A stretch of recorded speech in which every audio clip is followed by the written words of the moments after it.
하나님의 목적과 소명대로. 고린도전서 9장 22절. 부서져야 할 생각들. 그리스도인 일꾼은 하찮은 일들 가운데서도 하나님의 고결한 사람이 되는 법을 배워야 합니다. 내가 다른 곳에 있었더라면 얼마나 좋았을까라고 탄식하지 마십시오. 우리는 늘 특별한 곳에서 특별한 사명이 주어지면 특별한 사람이 될 수 있다고 착각합니다. 하지만 우리 모두는 하나님 앞에서 특별할 것이 없는 아주 평범한 사람임을 잊지 마십시오. 우리는 하나님께서 주신 사명이 무엇이든 그것을 가슴으로 받아들이고 그 소중함을 느끼며 살아갈 때 특별해집니다.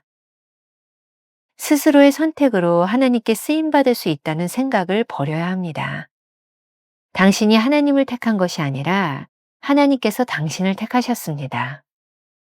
하나님께서 택하셨기에 그분이 원하시는 대로 우리를 굽히시고 깨뜨리시고 빚으십니다.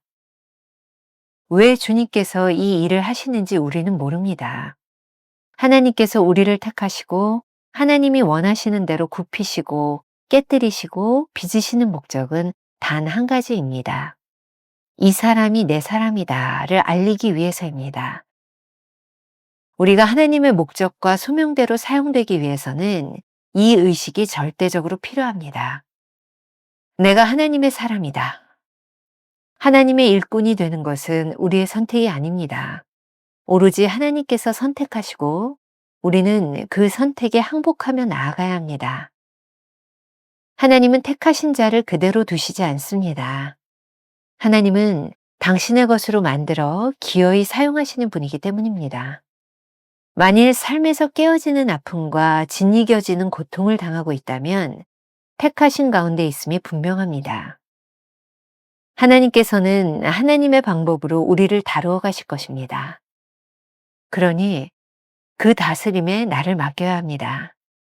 영원히 깨어져야 할 것이 있음을 늘 기억하며 자신을 하나님께 맡겨야 합니다. 김명삼 목사의 매일 만나 365. 오늘은 10월 25일 하나님의 목적과 소명대로라는 제목으로 말씀을 나누겠습니다. 오늘의 주제, 부서져야 할 생각들. 오늘 묵상 역시 원문 제목이 훨씬 더 직설적으로 우리들에게 와 닿는다는 생각이 듭니다. 영어로 이렇게 되어 있어요. The eternal crush of things. 멈추지 않고 깨어져야 할 것들. 오늘 그것이 무엇인지를 아는 것이 묵상의 목적이 되겠습니다. 물론 이것이 오늘 제목처럼 하나님의 목적과 사명대로 사는 길이기도 합니다. 묵상의 첫 문장은 사역자들이 계속해서 견지해야 할 태도에 대하여 챔버스가 강조하는 내용입니다. 그리스도인 일꾼은 하찮은 일들 가운데서도 하나님의 고결한 사람이 되는 법을 배워야 합니다. 내가 다른 곳에 있었더라면 얼마나 좋았을까라고 탄식하지 마십시오. 오스왈드 챔버스의 기독교 진리라는 책에 보면 이렇게 나와 있습니다. 우리가 해야 할 사역은 봉사가 아니라 예수님께 충성하는 것입니다. 사역자는 하찮은 일들 가운데서 하나님의 고결한 사람이 되는 법을 배워나가야 합니다. 네가 나를 사랑하느냐? 그러면 내 양을 먹이라. 다른 사람에 대한 내 관심에 나를 일치시키려 하지 말고 그를 향한 내 관심에 너를 일치시켜라. 사람들이 당신을 필요로 하기 때문에 그곳에 가야 한다고 주장하지 마십시오. 만약 당신이 주의 보혈로 거룩한 자가 되었다면 주께서 보내시기 전까지 움직이지 않을 것입니다. 어제 묵상을 통해 우리가 지녀야 할 하나님의 관점에 대하여 이야기했다면 오늘은 우리가 부숴야 하는 인간적 생각에 대한 묵상이 될 것입니다. 우리는 늘 특별한 곳에서 특별한 사명이 주어지면 특별한 사람이 될 수 있다고 착각합니다. 하지만 우리 모두는 하나님 앞에서 특별할 것이 없는 아주 평범한 사람이라는 것을 잊지 마시기 바랍니다. 우리가 특별해지는 때는 하나님께서 주신 사명이 무엇이든 그것을 가슴으로 받아들이고 그 소중함을 느끼고 살아갈 때입니다. 스스로의 선택으로 하나님께 쓰임받을 수 있다는 생각을 버려야 합니다. 챔버스는 이렇게 말합니다. 당신이 하나님을 택한 것이 아니라 하나님께서 당신을 택하셨습니다. 하나님께서 택하셨기에 그분이 원하시는 대로 우리를 굽히시고 깨뜨리시고 빚으십니다. 왜 주님께서 이 일을 하시는지 우리는 모릅니다. 챔버스가 끊임없이 인용하는 구절이 있죠. 요한복음 15장 16절. 내가 너희를 택하여 세웠나니. 하나님께서 우리를 택하셔서 그분이 원하시는 대로 굽히시고 깨뜨리시고 빚으시는 목적은 단 한 가지입니다. 이 사람이 내 사람이다 라는 것을 알리기 위해서이죠. 우리가 하나님의 목적과 소명대로 사용되기 위해서는 바로 이 의식이 절대적입니다. 내가 하나님의 사람이다. 하나님의 일꾼이 되는 것은 우리의 선택이 아닙니다. 오로지 하나님께서 선택하시고 우리는 그 선택에 항복하며 나아가야 합니다. 아주 무서운 말씀입니다. 우리가 하나님께 받은 소명이 분명한데도 좌로나 우로나 치우치는 생활을 한다면 하나님의 진노가 임할 것입니다. 하나님께서는 택하신 자를 그대로 두시지 않기 때문입니다. 하나님은 당신의 것으로 만들어 기어이 사용하시는 분이시기 때문입니다. 그러니 당신의 삶에서 깨어지는 아픔과 짓 이겨지는 고통을 당하고 있다면 택하심 가운데 있음이 분명합니다.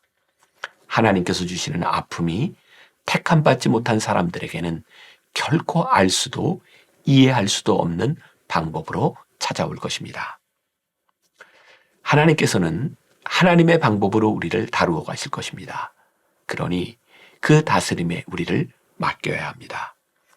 영원히 깨어져야 할 것이 있음을 늘 기억하며 자신을 하나님께 맡겨야 합니다. 제가 목회를 하며 깨닫게 된 것이 있습니다. 하나님의 목적과 소명대로 쓰임받기 위해서는 나 자신이 깨어져야 한다는 것을 말이죠. 2015년입니다. 제가 하나님이 일하시는 방식으로 라는 제목으로 써놓았던 제 글이 있는데 오늘 새롭게 다가옵니다. 여러분들과 함께 나눠보겠습니다. 올해로 제가 만나교회를 목회하기 시작한 지 만 11년이 지났습니다. 제가 제일 힘들었던 때는 교인들을 설득해서 끌고 나가야겠다고 생각하던 때입니다. 그때에는 저에게 힘이 있다고 생각했고 제가 더 지혜롭다고 생각했기 때문입니다.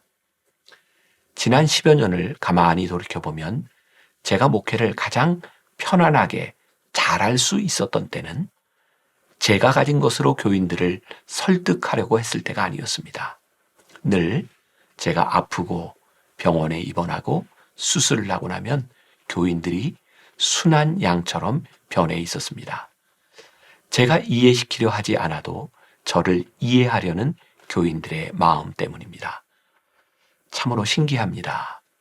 지혜와 힘으로 하는 것이 아니라 약함과 하나님의 도우심으로 목회를 한다는 것 말입니다. 그러고 보니 주님께서는 힘으로 증명하려고 하신 것이 아니라 힘을 쓰지 않는 방법을 택하셨던 것 같습니다. 십자가에서 능력을 발휘하고 위에서 내려오신 것이 아니라 주님의 고통과 피 흘림을 통해 그저 사람들이 하나님의 사랑을 이해하기를 원하셨던 것 같습니다.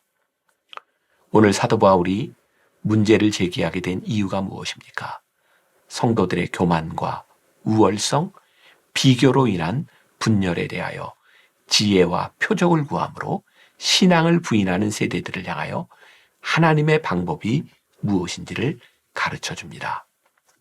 우리가 자랑할 것은 오직 하나님의 택하신 분입니다. 이것이 하나님의 방법입니다. 우리가 기억해야 될 한 줄 노트. 하나님께서 우리를 택하셨다는 사실은 하나님의 방법으로 깨뜨리시고 빚으심을 기억하도록 만들어줍니다. 오늘 하루 이런 질문을 가지고 살아봅시다. 하나님께서 당신을 택하셨습니까? 그렇다면 그 선택 앞에 당신은 무엇을 내려놓았습니까? 기도하겠습니다. 오늘 우리는 하나님 앞에서 택하신 자로 어떻게 쓰임받아야 할지를 묵상했습니다. 하나님의 목적과 하나님의 소명대로 쓰임받기 위하여 우리 안에 부서져야 할 것이 무엇인지를 묵상했습니다. 하나님께서 우리를 깨뜨리고 우리를 짓 이기시고 우리를 새롭게 만들어 가시는 것은 하나님께서 우리를 택하셨기 때문임을 배웠습니다. 오늘 하루를 지나가는 동안 우리들이 깨어질 때, 우리들이 아픔을 당할 때 우리를 빚으시는 하나님의 손길을 보고 기억하며 고백하게 하여 주옵시고, 주님, 우리를 하나님의 뜻대로 빚으셔서 하나님의 마음대로 사용하여 주옵소서. 우리를 하나님께 내어놓는 우리의 권리를 포기하는 그런 귀한 하루가 되게 하여 주옵소서. 예수님의 이름으로 기도합니다. 아멘. 하나님께서 우리를 택하셨다는 사실은 하나님의 방법으로 깨뜨리시고 빚으심을 기억하도록 만들어줍니다.